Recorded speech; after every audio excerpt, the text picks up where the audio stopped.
We've been talking about fairy tales at Read Aloud Revival, right? Hopefully you've heard episode 243 of the Read Aloud Revival podcast called Why Fairy Tales, that I think is going to help you understand why fairy tales aren't just more stories that we read with our kids, but they're something unique all unto themselves, and they do something in our souls and in the souls of our children. We're going to keep talking about fairy tales this summer, but today, for today's book of the week, I wanted to share with you one of my very favorite picture book fairy tales, and it is St. George and the Dragon, retold by Margaret Hodges and illustrated by Trina Schart Hyman. She won a Caldecott for this, and it is very clear why as soon as you look at some of the illustrations. I'll hold some of them up for you.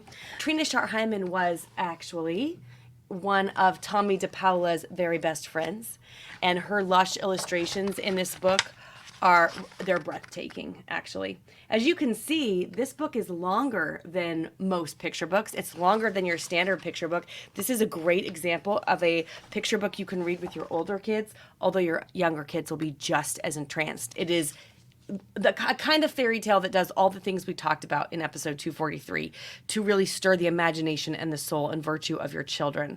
You can get a whole list of my favorite fairy tales if you text fairy tale, like one word, to the number 33777. Make sure this one makes it onto your shelf.